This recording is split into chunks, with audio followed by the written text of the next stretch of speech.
사람은 이제 자기가 공정하지 못하게 이렇게 대접을 받으면 감정적으로 흥분합니다. 이런 경우는 분노 조절이 잘 안 된다 그러죠. 근데 이런 공정함이 가정에서나 너와 내가 만나는 관계에서나 사회에서 사라지기 시작하면 그 사회는 이제 분노 조절이 안 되는 사회가 되고 맙니다. 이거 우리가 상당히 조심해야 돼요. 빨간 머리띠 띄고 투쟁을 하기도 합니다.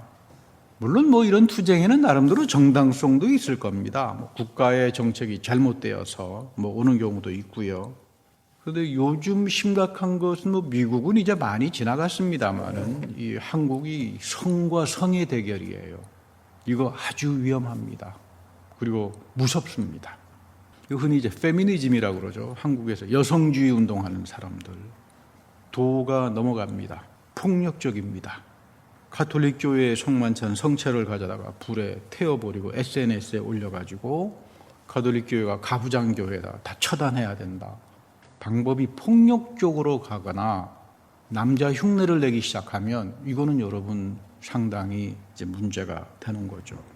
거기에다가 한술 더 나가선 여성의 신체가 너무너무 아름답고 신성함이 담겨져 있다. 내 육체에. 남자들의 신체는 저건 아무것도 아니다. 이런 말 들으면 가끔 교계가 갸우뚱거려집니다. 죽으면 다 흙으로 가는데 내 신체 안에 신성함이 담겨 있으면 뭐합니까? 내 몸도 죽고 영혼도 다 흙으로 가는데. 여러분이 남성주의 사회라고 하는 말은 무슨 남자가 신체적으로 우월해가지고 그런 사회를 말하지 않습니다. 그래서 여성을 억압한다 그런 말도 아닙니다. 우리가 직장을 보면 남자와 여자가 할 수 있는 이 직장으로 나누어지고 전문화가 되잖아요. 합리화가 되잖아요. 이 취업을 보면 여성들이 남성에 비해서 좀 많이 불리하죠. 물론 여성들 가운데 전문직을 가진 좋은 교육을 받고 그런 사람도 있습니다.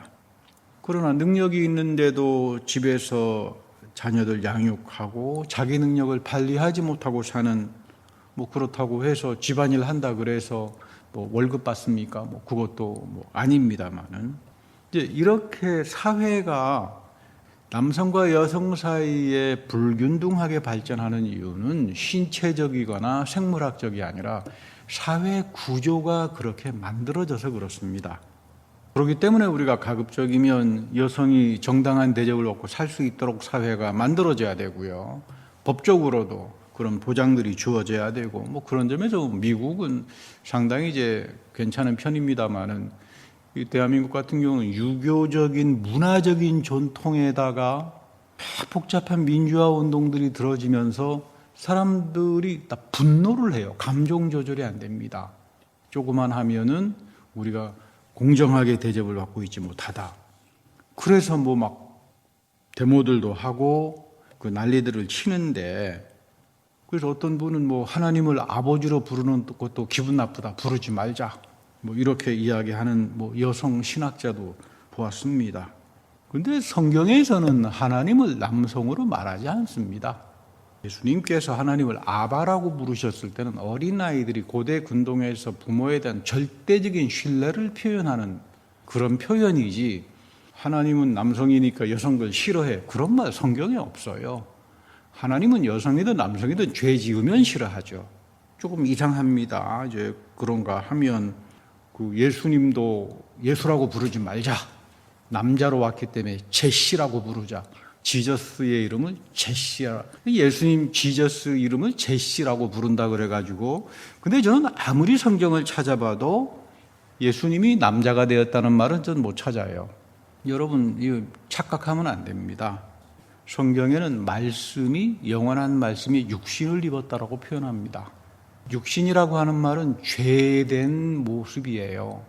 남성이든 여성이든 간에 육신, 사도 바울이 늘 18번으로 표현하는 육신, sinful nature, 죄된 이 심성을 그리스도가 입고 들어오셔서 남자든 여자든 간에 죄와 저주와 사망으로부터 우리를 구원했다. 그런 면에서 말씀이, 영원하신 말씀이 육신이 되었다라고 말하지, 하나님의 아들이 남자가 되었다, 이런 말은 전 아무리 지금까지 성경을 읽어봐도 못 찾았습니다. 그러니까 여러분, 우리가 아무리 이 분노가 되고 감정 조절이 안 되고 공정하지 못하더라도 정당하게 비판해야 되지 않겠습니까? 우리 그 여우의 진리라고 하는 설화가 있어요. 여우가 여기저기 돌아다니면서 진리란 무엇인가 설파하고 다닙니다. 토끼를 만나니까 너는 나에게 복종해야 돼. 이것이 진리야. 닭을 보고는 너는 나 앞에 잡혀 먹어야 돼. 내 음식이 되어야 해. 이것이 진리야. 개를 만나니까 너는 내가 닭이나 토끼를 잡아먹을 때 멍멍하면서 간섭하지 말아야 돼. 이 진리는 성현들의 경전에 기록되어 있느니라. 내 생각과 내 말이 진리요. 내가 힘이 있으면 진리요. 돈이 있으면 진리다. 여러분, 이제 이런 생각을 가지고 있는 사람들이 세상에 많으면 세상이 복잡해지고 다들 힘들어집니다. 이런 사람들 때문에 교회도 피곤해집니다. 자기가 절대 진리예요. 교회 와서도. 그래서 사람들이 정치 세계에 들어가서 권력을 잡기 위해서 혈안이 됩니다. 좀 지나치면 짐승처럼 되고 말죠.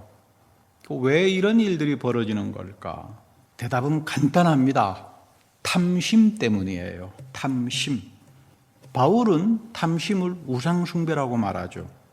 왜 탐심이 우상숭배가 되지? 여러분, 민주주의라고 하는 게 대한민국에 한 70년 됐습니다. 사법적 민주주의가 시작이 되고 시민사회로 들어왔는데 아직도 이런 탐심, 법을 지키고 책임을 가지고 살아가는 이런 것보다는 권력, 탐심, 이걸 우상숭배하다가 보니까 사람들이 짐승 수준이 되고 마는 거예요. 성경은 두고두고 말합니다. 세상의 권세를 가진 자가 세상을 다스리지 않는다. 이겁니다. 하나님이 세상을 다스린다. 대단히 중요한 이야기입니다. 하나님이 세상을 다스리는 방법은 몇 가지가 있습니다. 첫째, 기도예요. 우리 사무엘에게 와서 이스라엘 백성이 왕을 달라 그랬을 때 하나님이 굉장히 섭섭해합니다. 왜냐하면 하나님께서 기도를 통해서 백성들을 다스리잖아요. 왕이잖아요. 그런데 하나님의 왕권을 끊어버리는 거예요. 이스라엘 백성들이. 오늘도 하나님은 나의 기도를 통해서 내 삶을 다스리죠. 두 번째, 하나님은 이스라엘 백성을 어떻게 다스립니까? 예배를 통해서 다스립니다.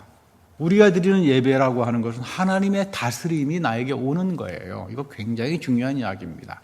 하나님이 내 삶을 다스려줘야, 말씀과 성만찬과 그분의 약속과 예언으로 다스려줘야만 내가 세상에 나가서 부안해동하지 않고 하나님의 복을 얻고 살아가게 됩니다. 그러니까 우리가 항상 기름 부음을 사모해야 되죠. 성령의 기름 부음을 입고 말씀으로 내가 다스려져서, 그래서 내가 세상에 나가서 이기는 사람이 되지, 자기 탐심, 자기 잘못된 경험, 자기가 가지고 있는 어떤 욕심, 이런 것들로 인해서 세상에 나가가지고 무슨 일을 해봐도 백전백패당합니다. 하나님이 나를 다스려줘야만, 내가 세상에 나가서 승리를 하려면 나는 지금 제대로 하나님에 의해서 다스려지고 있나?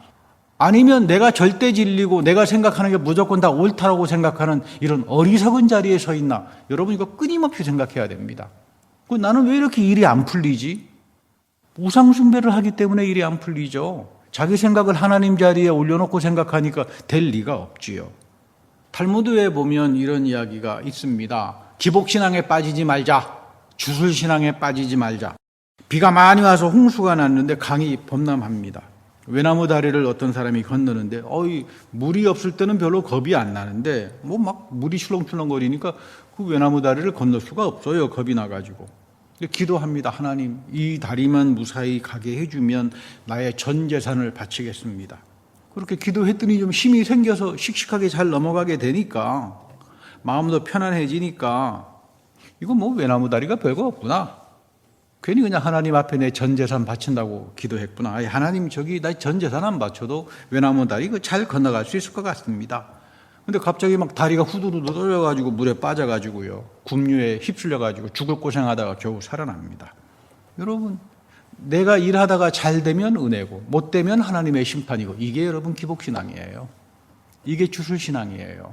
은혜가 뭔지를 모르기 때문에 신앙생활 하다가 전부 다 이런 기복과 주술신앙으로 빠져버립니다. 그래서 이 사람처럼 죽을 고생하다가 끝나요.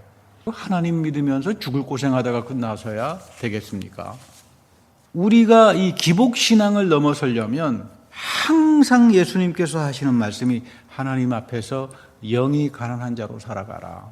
참 저는 개인적으로 그 불만이 마태복음에 나오는 마음이 가난한 자는 복이 있나니 그거 왜 그걸 마음으로 번역했는지는 모르겠어요. 그 원문이 영이 가난한 자예요. 영이 가난한 자가 하나님 나라를 본다 이 말이에요. 여러분 믿음은 제가 두고두고 말씀하지만은 마지막은 보는 거예요. 사도 바울도 거울을 희미하게 보듯이 본다 그러잖아요. 믿음의 세계 속에서 하나님의 신령한 세계가 열리는 사람들은 세상에서 염려할 게 아무것도 없죠.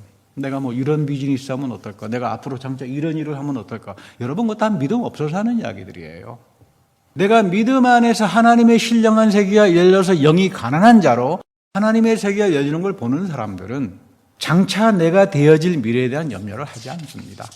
근데 여기에 지금 다시 말하면 우리들의 가장 연약한 믿음의 정체가 담겨져 있는 거예요. 바울은 평생을 영이 가난한 자로 살았어요. 그래서 그분의 고백이 내가 나된 것은 은혜다. 여기에 보면 은혜라고 하는 말이 굉장히 중요합니다. 은혜라고 하는 말은 구약 성경에 보면 하나님의 사랑을 헤세드라고 표현해요. 헤세드. 불타는 사랑이죠. 불타는 사랑. 하나님이 나를 보면 불타요. 하나님의 사랑이 내 마음속에 들어오면 이 불타기 시작해요.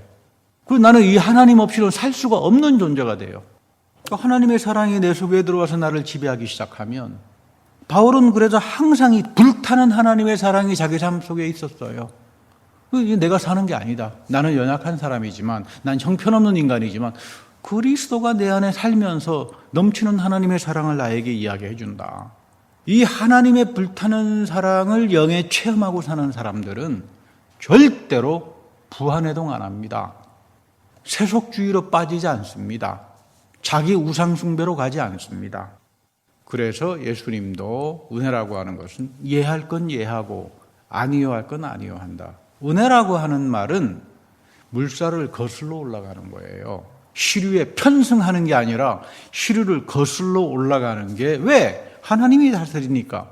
세상에선 돈이 다스릴 겁니다. 세상에서는 경험이 다스릴 겁니다. 세상에서는 정치가 다스릴 겁니다. 그러나 기독교인들은 세상을 다스리는 것은 하나님이고 은혜가 다스리는 거고 나는 이 하나님의 은혜의 다스림 가운데 살아간다. 그래서 바울은 어떤 일을 당하더라도 얻어 터지고 고생을 하고 감옥에 가고 별짓을 다 당하더라도 바울은 내가 나된 것은 하나님의 은혜로 간다. 하나님의 은혜 속에서 모든 것을 다 소화하고 살아갈 수가 있었습니다. 바울은 자기 몸에 가시가 있었죠. 기도를 했습니다. 하나님께서 말씀하세요. 너 그게 있는 게 낫다. 너 너무 잘나가지고 너 그것마저 없으면 너 교만해져가지고 못 쓴다. 그래서 바울은 그냥 아멘 했습니다. 하나님께서 나를 교만하게 하지 않으려고 이 몸에 가시를 주었구나. 그랬더니 또 어떤 분은 바울이 병을 못 고친 이유는 3번밖에 기도를 하지 않았기 때문에 못 고쳤다. 끝까지 붙들고 악착같이 기도하라고 하지 않았느냐 예수님이. 이분은 기도를 하나님으로부터 빼앗는 걸로 생각하는 모양이에요. 그래서 18번으로 인용하는 게 누가복음 18장입니다. 여기에 어떤 고울의 여성이 있었는데 재판관을 찾아가가지고 자기 권리를 찾아주십시오. 밤낮으로 청했습니다. 재판관은 처음에 무시하다가 하도 밤낮으로 졸라대니까 잠도 못 자겠고 귀찮아서 그래도 올바른 판결을 내려줘야 되겠다. 그 예수님께서 이 비유를 말씀하신 이후에 이 불의한 재판관을 보아라. 하나님이 밤낮으로 부르짖는 자, 선택된 사람들이에요.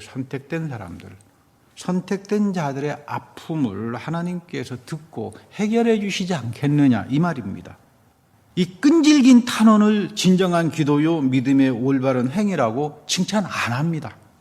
원래 여기 성경 본문을 보면요 2절에 보면 이 재판장은 하나님을 두려워하는 자가 아니에요. 사람을 함부로 무시하는 막대먹은 인간입니다. 그리고 이 여성에게는 동네 어떤 원수들이 있어가지고 지금 상처한 것도 힘들어 죽겠는데 계속 괴롭히고 난리를 치니까 찾아가는 겁니다.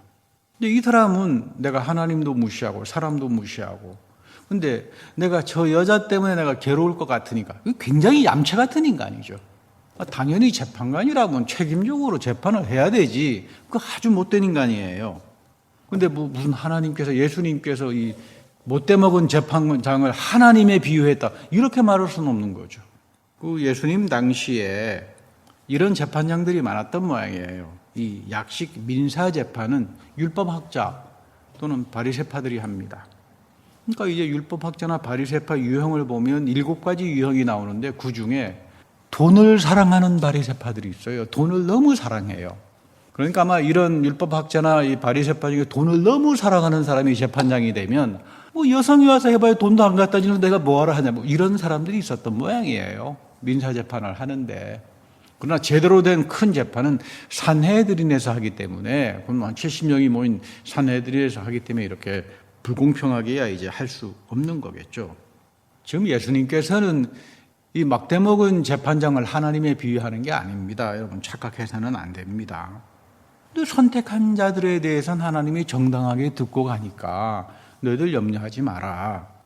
너희들의 기도 소리를 하나님께서 해결하지 않겠느냐. 이 본문의 배경은 출애굽기 2장에 나오는 말씀이에요.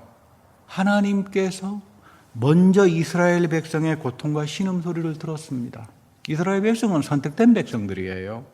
출애굽기 2장 23절과 25절에 보면 요셉을 알던 애굽왕이 죽은 후에 이스라엘 백성이 고된 노동으로 인해서 탄식하고 부르짖었습니다. 하나님께서 우리에게 약속한 이 땅에서 왜 이렇게 고통스러우냐. 이거 째약하라고 그러죠. 너무 고통스러우니까 신음소리예요. 신음소리. 이게 이제 예레미야랄지 이쪽 가게 되면 뭘로 번역이 되냐면 부르짖음으로 번역이 됐는데, 그래서 쥐야 부르짖는 그런 말이 아닙니다. 째약하예요. 선택받은 사람들이 너무 억울하게 짓누른 고통을 당하니까 신음소리가 나오는데, 이 신음소리를 하나님께서 들으셨다 그 말이에요.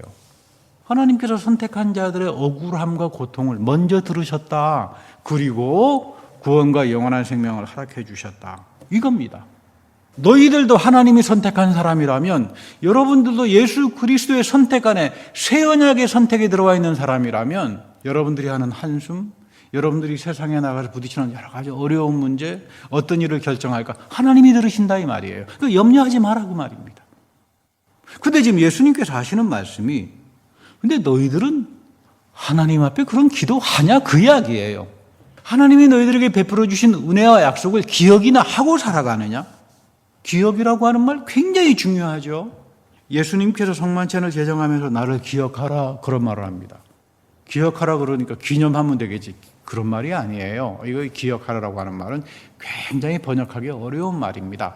아남네시스라고 하는 말인데, 세상 끝날까지 이 예를 지키고 살아가라. 성경 전체를 한마디로 요약한다면 너희들은 기억하고 살아가라예요. 하나님의 은혜를 기억하고 살아가라. 기억할 때 하나님의 은혜와 살아계심과 약속이 오늘 지금 내 삶 속에서 현실화가 된다. 이 말이 아남네시스란 말이에요. 그러니까 무슨 기억한다 그래서 무슨 뭐 심리적인 기억을 하는 게 아니라, 내가 이 하나님의 말씀과 약속을 지키고 살아갈 때, 주님의 은혜를 기억하고 살아갈 때, 그 하나님은 과거의 하나님이 아니라 내 삶의 한복판으로 들어오셔서 주님의 약속과 예언을 지키고 내 삶을 통해서 이어가시는 분이다. 이것이 바로 기억하라고 하는 말이에요. 굉장히 중요한 이제 이야기죠. 그런데 너희들은 지금 하나님의 말씀과 예언과 약속 기억하고 지키고 사는 사람들이 아니지 않나? 지금 예수님께서 하시는 말씀이 그 이야기예요. 너희들은 하나님을 향하여 올바른 기도를 제대로 하거나 살아가냐? 너희들은 말로는 하나님 안에 선택된 백성이라고 하지만 제대로 선택이나 된 사람들이냐? 선택된 사람은 기억하고 살아가는 사람입니다. 말씀과 약속과 순종을 하고 살아가는 사람들이죠. 그들의 삶을 통해서 하나님은 치고 들어오셔서 모든 것들을 해결해 주시는데, 그래서 예수님께서 하시는 말씀, 이 비유의 가장 핵심이 마지막 때는 믿음 찾아보지 못한다 그 말이에요. 너희들 믿음 다 잃어버려 놓고는 나는 뭐 왜 하나님께서 나에게 이런 이야기를, 이런 문제를 또는 우리 가정의 문제를 해결해 주시 않지? 이거 참 기가 막힌 이야기가 되죠. 오늘날 마지막 때 사람들은 내가 생각하는 정의로움, 내가 생각하는 투쟁, 내가 생각하는 인권, 내가 생각하는 여성주의, 이걸로 다 뒤집어 놓을 겁니다. 하나님을 전부 다 우상숭배로 만들어버릴 겁니다. 우리도 때를 쓰면 불의한 재판장이 하나님이니까 때를 쓰면 이길 수 있지 않느냐. 지금 예수님 이런 말 전혀 하는 게 아니에요. 이 본문에서. 내가 다시 올 때 세상의 믿음을 찾아볼 수 있겠느냐. 근데 너의 믿음은 도대체 뭐냐. 그 믿음을 지금 탓하는 겁니다. 마지막 때 오늘 우리가 살아갈 때도 많은 기독교인들이 자기들이 생각하는 정당함, 온전함, 인권 이런 것들로 하나님의 정의를 다 뒤바꿔 놔버릴 겁니다. 마지막 때 믿음 찾아보기 어려워요. 다 우상숭배주의자들이 돼버리기 때문에 진짜 안타까운 이야기가 되는 거죠. 그래서 자기 탐심에 자기 착각에 미어서 다 미혹을 당하고 맙니다. 여러분, 하나님은 정의로우신 분이에요.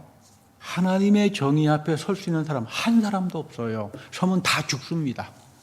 인간이 생각하는 정의로움을 가지고 하나님의 정의로움을 뒤바꿔 놓을 수가 없습니다. 하나님의 정의 앞에 사람들은 다 죽고 마는데 그러면 어떻게 해야 내가 저 하나님의 의로움과 정의를 얻을 수 있을까? 하나님의 정의와 의로움을 얻는 게 믿음이잖아요. 근데 우리는 하나님의 정의나 거룩함과 의로움 앞에 서게 되면 다 죽을 수밖에 없는 사람들인데 어떻게 해야 내가 저 하나님의 정의로움을 얻을 수 있을까? 성경은 간단하게 말합니다. 십자가 앞에 가서 서라, 그 이야기예요. 하나님의 정의로움은, 하나님의 의로움은 예수 십자가의 심판 속에서 나타났다, 이 이야기예요. 예수 십자가 속에서 그리스도의 희생 앞에서 자기의 영적 죽음을 경험하지 못하는 자들은 절대로 믿음을 갖지 못합니다. 하나님의 의로움을 절대로 갖지 못합니다. 다 세상주의자가 돼버리고 맙니다. 그런데 이것은 좁은 길이에요. 세상 사람들이 안 갑니다, 이 길로. 그래서 어려운 길이에요. 어떤 자매님과 대화하면서 자기는 모태신앙으로서 오랫동안 교회를 다녔는데 최근에 떠났습니다. 왜요? 그랬더니 좀 더 넓은 종교 세계에서 활동하고 싶어서 떠났습니다. 목사님, 불교를 다녀보니까 참 좋네요. 좀 더 넓은 종교 세계에서 활동하는 건 좋은데 그 이유가 있을 거 아니냐 그랬더니 자기가 모태신앙으로서 오랫동안 교회를 다녔는데 하루는 내가 쏟고 있구나, 교회에서. 성경에는 분명히 이렇게 기록되어 있는데 교회에서는 전혀 다르게 가르치더래요.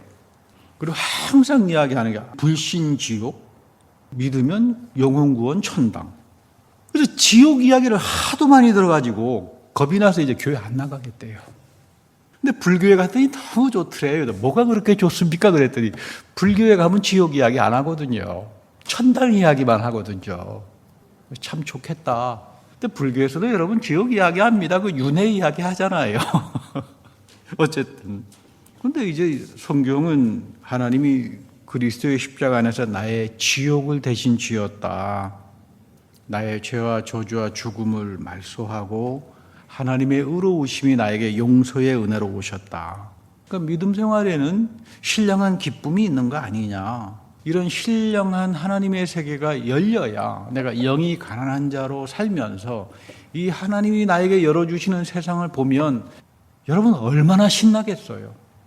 기도해야 돼요.